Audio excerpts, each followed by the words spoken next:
Bonjour, c'est l'automne et on a un peu plus de temps, alors on s'occupe du jardin, on rebrousse les manches et on se met à arracher toutes les annuelles qui sont mortes pendant la saison, mais aussi celles qui nous embêtent. Et dans celles qui nous embêtent, il y a celle-ci. Pas besoin d'en faire la description, vous voyez très bien de quoi je parle.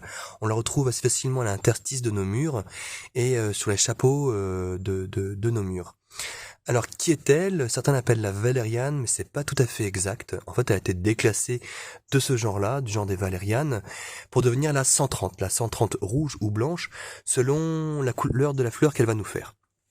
Alors, qui est-elle? D'où vient-elle? C'est une méditerranéenne qui a été importée pour des raisons esthétiques et qui maintenant se développe un petit peu au-delà de notre volonté.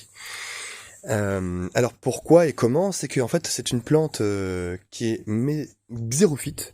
C'est une plante qui va s'accommoder assez facilement de sols extrêmement secs, d'où le fait qu'elle se soit aussi bien accoutumée à nos murets et à nos chapeaux de murs.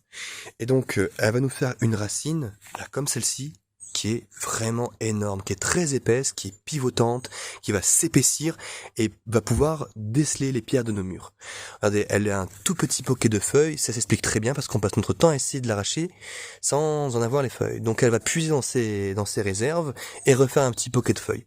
C'est une plante qui est vivace, qui est vraiment très résistante et le meilleur moyen pour l'avoir, eh bien, c'est de gratter. Alors, maintenant, pourquoi est-ce que je vous en parle? C'est qu'à l'automne, la plupart de ces plantes-là vont faire migrer leurs substances actives dans leurs racines, et puis faire mourir la partie végétative.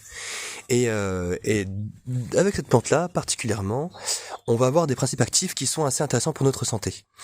Il y a une technique d'extraction avec de l'alcool que je vous raconterai pas ici, mais si vous arrivez à les extraire, ça vous fera une solution qui est assez intéressante pour calmer les petites angoisses que l'on peut avoir et qui vont retarder l'endormissement. Donc c'est une plante qui nous embête, oui, certes, mais pas que. Elle a aussi d'autres choses à nous proposer. Voilà, c'était une petite vidéo explicative de la 130 et de ce qu'elle peut nous raconter.